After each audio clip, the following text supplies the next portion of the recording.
So let me just introduce the subject a little bit from a UNESCO point of view. As I think people know, we're focusing on the supply side of information and disinformation today. So we're not looking so much at the distribution, the circulation, the transmission, and we're not looking at the reception so much. We're looking at what it means to be active in the supply side. In other words, where there's the creation of information, of disinformation, and of misinformation. And of course, we know that the people who create disinformation and misinformation, eventually they want to have it reaching audiences with the effect of either confusing audiences and making them cynical, or getting audiences to believe the disinformation and the misinformation, and even to recirculate it. Now, of course, in this big picture of production, transmission, reception, we need interventions in all of them. We need to, for example, put limits on the distribution, the transmission of disinformation. But today we're looking at the source. Where does it start? Because it starts somewhere before it comes to transmission.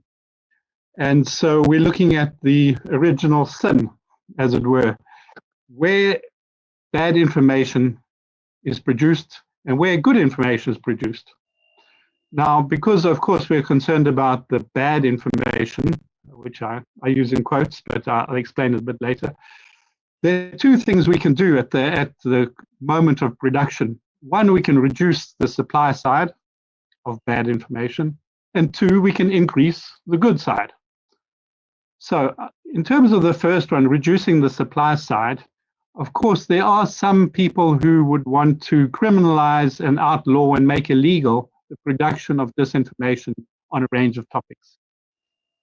Now, I'm not going to get into that, but it is very complex as to how workable that is, and also whether it's desirable to have a generalized criminalization of fake news or other falsehoods because of the danger of misapplication and ending up suppressing legitimate debate, satire, and even penalizing people who are just misinformed, who are not really intending to harm society.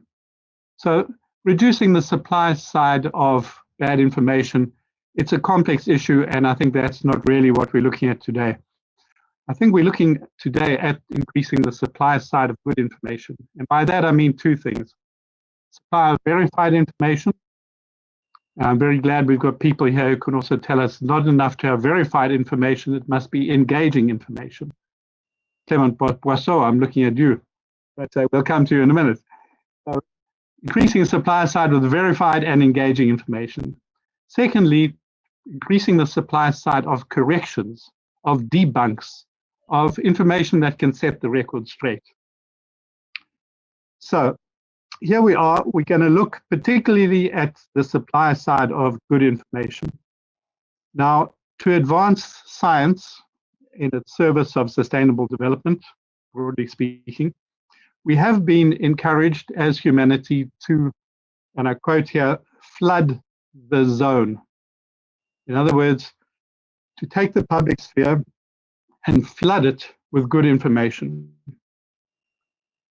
In fact, if you hear the UN has an initiative called shareverified.com, shareverified.com, which is exactly this agenda, to flood the zone.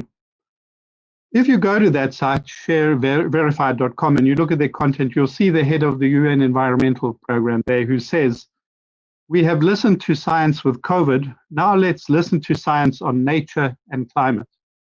Very good points, important messages to make. Now, if we don't flood the zone, I think the tidal wave of disinformation and misinformation will bury us. It will bury science, it will nullify vaccines against COVID, and it will delay the many actions that are needed to preserve our environment and to combat climate change. When you come to health science, the UN is at the moment putting a lot of energy, of course, into flooding the zone, as with this verified initiative. And at UNESCO, we've sought to increase the supply of engaging information through a campaign called Don't Go Viral, along with African musicians which has logged about 216 million hits on social media in Africa. That's super.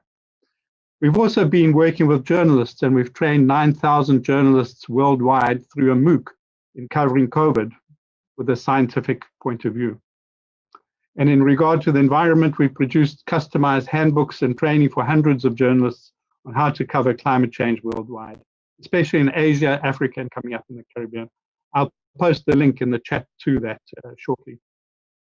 So in the UN system, we're trying to do things, to flood the zone with verified information, with engaging information that's relevant to the role of science in sustainable development.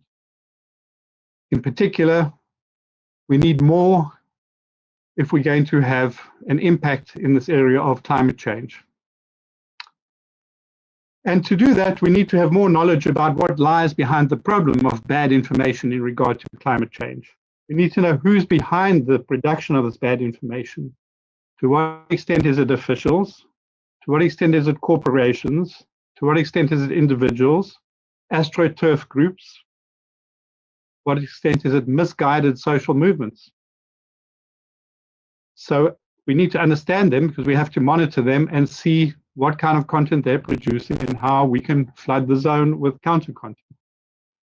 And then we also need to know who can be part of the solution. The journalists, the scientists themselves to become communicators, the public, which of course is the citizens platform that is partnering with UNESCO with these.